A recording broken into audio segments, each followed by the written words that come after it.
Hello friends, welcome to our YouTube channel study pre questions. Friends, इस video में हम नागपुरी लोक साहित्य से 50 प्रश्नों को सॉल्व करेंगे और ये पार्ट 2 है। इससे पहले भी पार्ट 1 में 50 प्रश्नों को सॉल्व किए थे। ये बुक के ही हैं, लेकिन सारे प्रश्न बहुत ही महत्वपूर्ण हैं, इसलिए वीडियो को ध्यान से देखना है और सीखना है।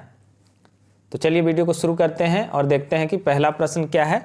तो पहला प्रश्न है, बुझौल कौन लोक सुभाषित का रूप में आवेला। तो सही आंसर क्या हो जाएगा, बुझौल कौन लोक सुभाषित का रूप में आवेला। तो सही आंसर हो जाएगा देवल कोनो नहीं, क्योंकि बुझौल खुद लोक सुभाषित के अंतर्गत आता है और इनमें से किसी के अंतर्गत नहीं आएगा। मंत्र लोकोक्ति, हाँ, डॉक्टर सत्येंद्र ने पहली को भी क्या किया है, बुझौल को भी लोकोक्ति का ही एक भेद माना है, लेकिन यहाँ पर लोक सुभाषित का रूप में पूछ रहा है। तो सही आंसर क्या हो जाएगा, देवल कोनो नहीं। अगला प्रश्न है, पहली का शुरुआत कहाँ से मानल जाएगा। सही आंसर होगा इसका अश्वमेघ यज्ञ से, लेकिन हम भुवनेश्वर अनुज जी का बुक पढ़ते हैं तो वहाँ पर ऐसा नहीं लिखा गया है कि पहली का शुरुआत अश्वमेघ यज्ञ से हुआ था। वहाँ पर ये लिखा हुआ है कि अश्वमेघ यज्ञ में पहलियाँ बुझाने का प्रमाण मिलता है, लेकिन ऑप्शन में चूंकि अश्वमेघ यज्ञ है तो सही आंसर क्या हो जाएगा, अश्वमेघ यज्ञ से। अगला है, नागपुरी भाषा में जेके हमरे बुझौल कहिलौ के संस्कृत भाषा में का कहल जाएला। तो नागपुरी भाषा में जिसको हम लोग बुझौल कहते हैं उसको संस्कृत में क्या कहते हैं। तो सही आंसर हो जाएगा देवल सौभे, यानी कि ब्रह्मोदय, प्रहेलिका और हरित गीतिका। देखिए ये प्रश्न भी बनता है कि वेदों में पहली को क्या कहा गया है, तो ब्रह्मोदय कहा गया है वेदों में, ये प्रश्न बनता है। इसके अलावा भी संस्कृत में अंतरलिपिका और बहिर्लिपिका, ये दो नाम भी संस्कृत में मिलता है, याद रखिएगा, वो क्वेश्चन भी पूछ सकता है। साधारण रूप से बुझौल के केकर माध्यम मानल जाएला। तो बुक में इसका आंसर मनोरंजन का दिया है, लेकिन हम देखते हैं भुवनेश्वर अनुज जी का बुक, तो यही हमको मिलता है कि बुझौल जो है बुद्धि का माध्यम माना जाता है। अगला प्रश्न है, भाषा में लक्ष्यार्थ से केकर जवाब खोजल जाएला। सही आंसर है, भाषा में लक्ष्यार्थ के साथ किसका जवाब खोजा जाता है, किसका जवाब ढूंढा जाता है, तो बुझौल का। सही आंसर होगा बुझौल। अगला प्रश्न है, बुद्धि परीक्षा लागिन कौन लोक सुभाषित भाग कर उपयोग करल जाएला। तो बुद्धि परीक्षा के लिए कौन लोक सुभाषित भाग का उपयोग किया जाता है, बहुत ही आसान क्वेश्चन है। सही आंसर क्या हो जाएगा, देवल कोनो नहीं। तो सही आंसर क्या होगा इसका, बुझौल। अगला प्रश्न है, डॉक्टर भुवनेश्वर अनुज नागपुरी बुझौल मन के कई भाग में बांटे हैं। अब तक तो ये सारा प्रश्न आपको अच्छी तरह याद हो गया होगा। भुवनेश्वर अनुज कितना भाग में बांटे हैं, तो भुवनेश्वर अनुज बांटे हैं 6 भाग में। सही आंसर हो जाएगा 6 भाग में। 5 भाग में कौन बांटा है, डॉक्टर सत्या। 7 भाग में कौन बांटा है, सत्येंद्र। तो सत्या 5, भुवनेश्वर अनुज 6 और सत्येंद्र 7, ये तीनों आपको याद रखना है। जल जल पोखर निमन घाट 32 गो पीपर एगो पाट, प्रस्तुत पहली कर उचित जवाब का हुई। तो जहाँ भी 32 का बात होगा तो वहाँ पर ये दांत, जीभ और मुंह, सही आंसर इसका क्या हो जाएगा, दांत, जीभ और मुंह। अगला प्रश्न है, छोट बेरा धरती करे बूढ़ा बेरा तरवार धरे, प्रस्तुत बुझौल कर सही जवाब बताओ। तो इसका सही आंसर क्या होगा, कुर्थी। इसको भी हम बुक से मिलाए हैं, इसका सही आंसर क्या होगा, कुर्थी होगा। जीते एक नाम मरते रकम रकम कर नाम, प्रस्तुत बुझौल कर सही जवाब दो। जीते एक नाम मरते रकम रकम, यानी कि विभिन्न तरह का, तो क्या है, सही आंसर हो जाएगा बांस। बांस के बाद क्या होता है, बांस से बहुत सारा चीज़ बनता है और उसका अलग अलग नाम हो जाता है, इसलिए सही आंसर हो जाएगा बांस। हिंदी भाषा में जुड़ल मुहावरा में कौन प्रत्यय कर व्यवहार होएला। तो हिंदी भाषा में जो मुहावरा होता है उसमें कौन सा प्रत्यय जुड़ा हुआ होता है, तो ना प्रत्यय जुड़ा होता है। और नागपुरी में कौन सा जुड़ा होता है, तो एक प्रत्यय। ये प्रश्न भी बनता है और बहुत ही महत्वपूर्ण है, एक प्रत्यय। भाषा चाहे बोली में लोकमानस कौन लोक सुभाषित कर भाग कर बगरा व्यवहार करेला। भाषा चाहे बोली में लोकमानस कौन लोक सुभाषित भाग कर व्यवहार बगरा, बगरा यानी कि बहुत ज़्यादा, बगरा कहते हैं ज़्यादा को। तो सही आंसर क्या हो जाएगा, कौन लोक सुभाषित का ज़्यादा व्यवहार होता है, तो मुहावरा का। सही आंसर होगा ऑप्शन सी। लोक सुभाषित कर कौन रूप में शब्द मनक बदलाव संभव आहे। लोक सुभाषित का किस रूप में शब्दों का बदलाव संभव है। तो ये बात हम पहले भी बताए, आपको याद रखना है कि चाहे पहेली हो, लोकोक्ति हो या मुहावरा, किसी में भी शब्द का बदलाव संभव नहीं है। वाक्य कर बाहरे का मुहावरा कर व्यवहार उचित मानल जाएला। तो वाक्य के बाहर में क्या मुहावरा का व्यवहार उचित माना जाता है? बिल्कुल नहीं, वाक्य के बाहर मुहावरा का उपयोग नहीं होता है। ये वाक्य में प्रयुक्त होने पर ही अपना अर्थ प्रकट करता है। अगला प्रश्न है, मुहावरा का संबंध वाक्य में कौन बात से जुड़ल रहेला? तो इसका सही आंसर क्या हो जाएगा? इसका सही आंसर होगा कार्य व्यापार से। इसको याद रखिएगा, भुवनेश्वर अनुज जी का बुक में मुहावरा और कहावत में एक अंतर दिया गया है, उसमें ये लाइन दिया गया है कि मुहावरा का संबंध कार्य व्यापार से है। तो इसका सही आंसर हो जाएगा कार्य व्यापार से। अगला प्रश्न है, देवल मुहावरा कर सुपट माने बताओ। कौड़ी कर तीन होवे, कौड़ी कर तीन होवे, सही आंसर क्या हो जाएगा? कोनो काम कर नहीं होवे, यानी कि कौड़ी का भाव हो जाना, बिना मोल का हो जाना, किसी काम का नहीं हो जाना। देवल मुहावरा कर सुपट माने बताओ। अगिया बैताल होवे, अगिया बैताल होवे का अर्थ होता है बहुत ज़्यादा बदमाश होना। भगरा यानी कि ज़्यादा हम बताएं अभी, तो ज़रूरत से ज़्यादा बदमाश होना। देवल मुहावरा कर सही माने बताओ। अकील भिड़ाए, अकील यानी कि अक्ल, भिड़ाए यानी कि भिड़ाना। तो अकल भिड़ाना क्या होगा? जुगूत, जुगूत यानी कि जुगाड़, जुगाड़ बैठाना या अकल बैठाना हम लोग कहते हैं, अकल भिड़ाना हिंदी में कहेंगे।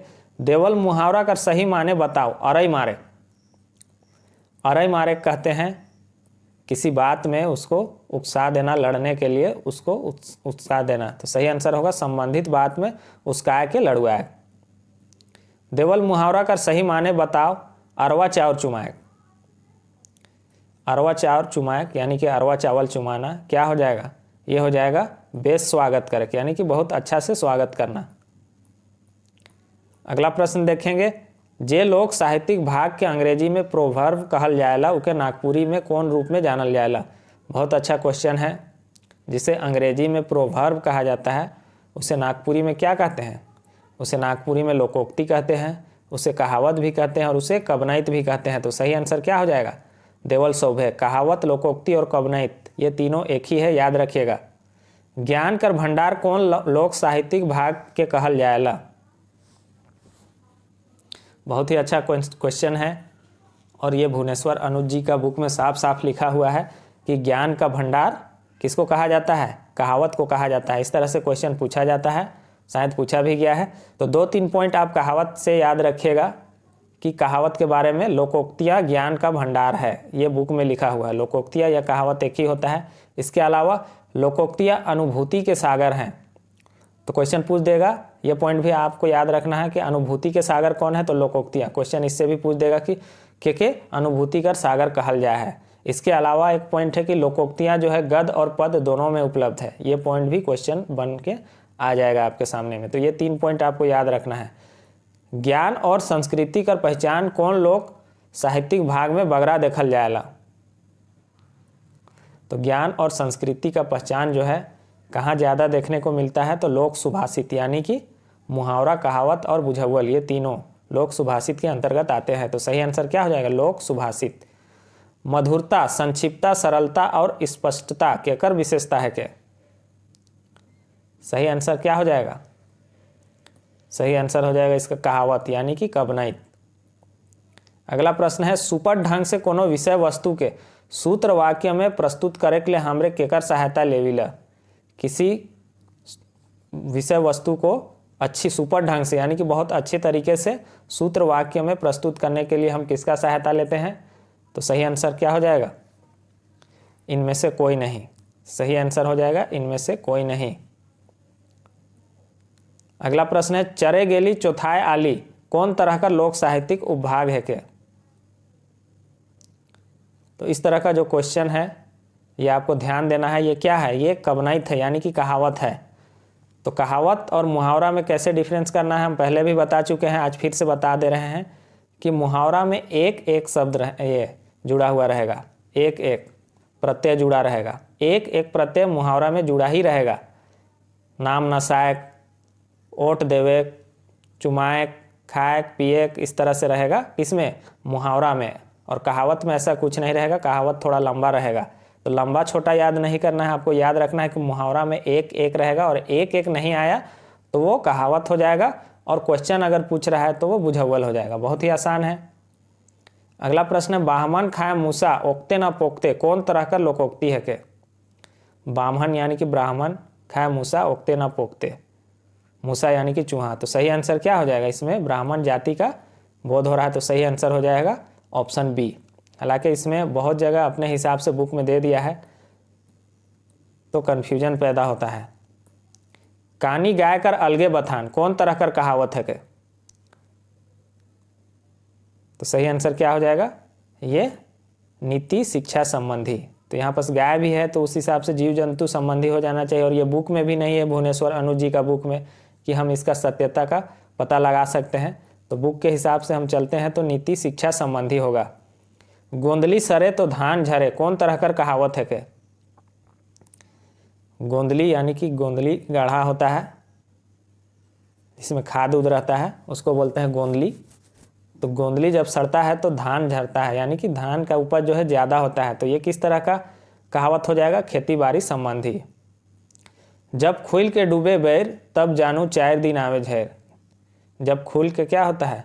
सूरज डूबता है तो समझ जाइए कि 4 दिन के लिए झर हो जाएगा। झर यानी कि जो पानी आता है लगातार। कौन किस्म का लोकोक्ति है के? तो ये किस तरह का हो जाएगा? ये प्रकृति संबंधी हो जाएगा। सही आंसर होगा ऑप्शन ए। करनी ना धरनी नाम सोबरनी कौन तरह का लोकोक्ति है के?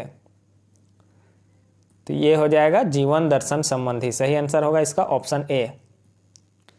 अगला प्रश्न है, अघाल बोकली पोठी तीता कौन किस्म का लोकोक्ति है के? बोकली कहते हैं बगुला को, पोठी ये मछली है। तो ये किस तरह से हो जाएगा? ये हो जाएगा नीति कथन संबंधी। सही आंसर होगा ऑप्शन सी। देवल लोकोक्ति कर अर्थ बताओ एके माघे जाड़ नहीं जाए। एक ही माघ में जाड़ नहीं जाता है, ये किसके लिए कहा जाता है? सही आंसर इसका ऑप्शन में से हो जाएगा धोखा खाए। यानी कि कहने का अर्थ होता है एके माघे जाड़ नहीं जाए, यानी कि आदमी को किसी आदमी से बार बार ज़रूरत पड़ता है। एक बार तो आप धोखा दे दीजिएगा लेकिन उससे बार बार ज़रूरत पड़ता है, उसी को कहा गया है कि एक ही माघ में ठंडा नहीं जाता है। आपको किसी के साथ बार बार ज़रूरत पड़ता है उसके साथ। देवल लोकोक्ति कर माने बताओ आसे रह रे बकुला कार्तिक मासे। आसे रह रे इंतजार में रहो, आशावान रह। बकुला यानी कि बगुला, कार्तिक मासे यानी कि कार्तिक महीना में। तो क्या होगा? सही आंसर होगा समय आले लाभे लाभ, यानी कि समय का इंतजार कीजिए, समय आने से लाभ ही लाभ प्राप्त होता है। अगला प्रश्न देखेंगे, देवल कहावत कर माने बताओ आलक अघन फुल्लक गाल। यानी कि अघन का महीना आ गया और धान देख के क्या हो गया? गाल उसका फूल गया, यानी कि थोड़ा सा धान पाके वह पगला गया, यानी कि बहुत ज़्यादा खुश हो गया। देवल लोकोक्ति कर माने बताओ उठत बाग बैठत गोटी। तो इस लोकोक्ति का कहावत का माने पूछा गया है उठत बाग बैठत गोटी, यानी कि एक काम के ख़त्म होते दूसरा काम का आ जाना, उसको बोलते हैं उठत बाग बैठत गोटी। बाग गोटी एक खेल भी है। जे गर्जे से बरसे नहीं, बाघ भेड़ी है वो खेल। जे गर्जे से बरसे नहीं कौन तरह का लोकोक्ति है के? तो सही आंसर हो जाएगा इसका प्रकृति संबंधी। हालांकि इस तरह का क्वेश्चन में इस बुक में बहुत ज़्यादा कन्फ्यूजन पैदा कर दिया है। अपन समय में बेंगो सुंदर कहावत कर माने हुई। बेंग यानी कि मेंढक, अपना समय में मेंढक भी सुंदर। कहने का अर्थ होता है कि समय के हिसाब से सबका अच्छा और बेकार लगना, समय के अनुसार केकरो बेस बेकार लगे, यानी कि अपना समय में सब कोई क्या होता है? सुंदर होता है। देवल लोकोक्ति कर माने बताओ आन गीत आन मांदर। आन गीत आन मांदर का यहाँ ऑप्शन के हिसाब से क्या सही हो जाएगा? गीत अनुसार राग ताल कर कमी, लेकिन इसका सही आंसर क्या होगा? आन गीत आन मांदर, यानी कि कोई भी चीज़ जो बेमेल हो जाता है, जब कोई चीज़ बेमेल हो जाता है तो उसको बोलते हैं आन गीत आन मांदर।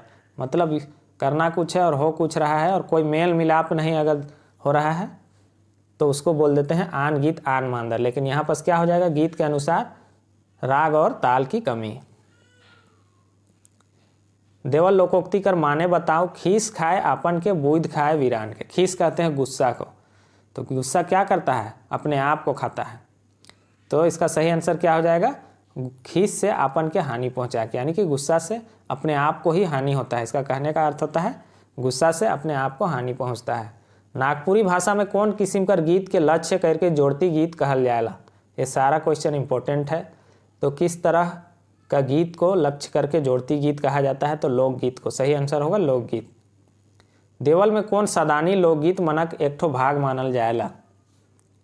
सदानी नागपुरी लोकगीत का एक भाग माना जाता है। किसको? पतरा पीट पीट, पतरा पीठा या पतरा पीट पीट गीत बोलते हैं इसको। सही आंसर होगा ऑप्शन बी। कौन किस्म कर गीत मन के हमरे जनाना मनक नृत्य गीत मानी न। जनाना यानी कि स्त्रियों का। कौन तरह का गीत को हम लोग स्त्रियों का नृत्य गीत मानते हैं। बहुत आसान क्वेश्चन है। सही आंसर हो जाएगा झूमर। झूमर क्या है? स्त्रियों का नृत्य गीत है। हमरे कर परंपरा में शादी ब्याह समय कौन तरह कर गीत गावे के विधान है। तो शादी विवाह में किस तरह का गीत गाते हैं? बहुत ही आसान क्वेश्चन है, डमकच। अगला प्रश्न देखेंगे। देवठान एकादशी से लेके आषाढ़ रत द्वितीया तक कौन तरह कर गीत मनक बोलबाला रहेला। अब बताइए, इस तरह का क्वेश्चन आ जाएगा एग्जाम में, तो या तो गलत मार के आना है या तो छोड़ के आना है। तो क्या करना है इसके लिए? इसके लिए एक अलग से तैयारी होता है, उसको कहते हैं डायरी तैयारी। डायरी तैयारी क्या है कि एक डायरी रखना है और जहाँ भी आपको नया चीज़ मिलता है या आज आप पढ़े तो उसको क्या करना है, उसमें नोट कर लेना है। क्योंकि अगर यही क्वेश्चन हम 8 दिन के बाद फिर से पूछेंगे तो आप फिर से नहीं बता पाइएगा। तो उसका एक ही उपाय है कि इस तरह के प्रश्नों को नोट कर लेना है और उसको बार बार बीच में देखते रहना है। डायरी को खोल के बार बार देखते रहना है, तभी याद होगा। तो देवठान से एकादशी के हम इसको पढ़ाए हैं लोक संगीत, जो हम 4 लेक्चर में कंप्लीट किए हैं। उसमें हम ये बात बताए हैं कि क्या होता है, इस समय में विवाह गीत या डमकच गीत गाया जाता है। कौन समय में? देवठान एकादशी से लेकर आषाढ़ रत द्वितीया तक क्या होता है, कौन सा गीत गाया जाता है? तो डमकच गीत या रहेगा ऑप्शन में, या विवाह गीत रहेगा। तो होता क्या है कि विवाह का समय क्या होता है, यहाँ देवठान से घुरती रत तक यहाँ रहता है विवाह का समय। उसके बाद क्या होता है, किसान अपना व्यस्त हो जाते हैं खेती बाड़ी में, उसके बाद विवाह नहीं संपन्न होता है। इसलिए देवठान से एकादशी तक कौन सा गीत गाया जाता है? तो विवाह गीत और डमकच गीत। डमकच गीत ही ऑप्शन में ज़्यादा चांस रहता है। अगला प्रश्न है, हमरेक भाषा में 12 मसीहा गीत कर परंपरा मिलेला, ई केकर भेद मानल जाएला। हम लोगों के भाषा में 12 मसीहा 2-3 दिन पहले ही पढ़ा है। 12 मसीहा गीत किसके अंतर्गत आता है? लोकगीत में। और लोकगीत में किसके अंतर्गत? भुवनेश्वर अनुज 5 तरह से बांटे हैं लोकगीत को। तो उसमें किस में आ जाएगा 12 मसीहा? ऋतु संबंधी में आएगा। अगला प्रश्न देखेंगे, अहिर जाति मन से संबंधित विशेष गान कब गावल जाएला। तो अहिर जाति से संबंधित विशेष गीत कब गाया जाता है? बहुत ही आसान है। सही आंसर होगा सोहराई में। अगला प्रश्न है, एखन तक नागपुरी भाषा का लोकगीत का सबसे बड़ा संकलन के तैयार करे हैं। परसों को ही ये प्रश्न कराए थे, लोकगीत वाला चैप्टर में कराए थे। तो सही आंसर क्या होगा? Doctor BP Kesari. यहाँ केवल केसरी लिखा हुआ है, डॉक्टर बीपी केसरी। याद रखिएगा, नागपुरी लोकगीत का सबसे बड़ा संकलन कौन किए हैं? तो डॉक्टर बीपी केसरी। कौन अवसर पर हमरेक समाज थरिया पीट पीट के गीत गावेला। इसको भी परसों ही पढ़ाए हैं। तो थरिया पीट पीट के गीत कौन सा गाया जाता है? ये गाया जाता है, कब गाया जाता है? जन्म उत्सव में। थरिया पीट पीट कहे, सोहर कहें, झंझाइन कहें, ये सभी एक ही गीत है और ये जन्म उत्सव में गाए जाते हैं। याद रखिएगा, थरिया पीट, झंझाइन, सोहर ये सब एक ही है। बसंत पंचमी से लेके चैत महीना कर पहिल सप्ताह तक कौन किस्म का राग गावे परंपरा है। फिर से आ गया डायरी तैयारी। इस सबको डायरी में आपको नोट करना होगा। हाँ, और एक बात का ध्यान रखिएगा कि ज्ञान जहाँ से मिले बटोर लीजिए, लेकिन थोड़ा सा क्या कीजिए, टटोल लीजिए। ज़रूरी नहीं है कि मेरे से भी बहुत बार गलती हो जाता है तो उसी तरह सबसे गलती होता है। तो चीज़ों को आप अपने से भी परखने का कोशिश कीजिए और सही चीज़ को लिखते जाइए। जो इम्पोर्टेंट है कहीं पास लिखते जाइए और उसको बार बार देखिए। तो सही आंसर इसका क्या हो जाएगा? सही आंसर हो जाएगा फगुआ। सही आंसर होगा फगुआ। फगुआ के बारे में एक चीज़ ध्यान दीजिएगा कि अगर माघ महीना मिले, चाहे फागुन महीना मिले, चाहे चैत महीना मिले, इन तीनों में से कोई भी महीना आपको दिखता है तो आपको याद रखना होगा कि ये फगुआ गीत गाने का समय है। तो सही आंसर क्या हो जाएगा? फगुआ। तो फ्रेंड्स, इस वीडियो में बस इतना ही।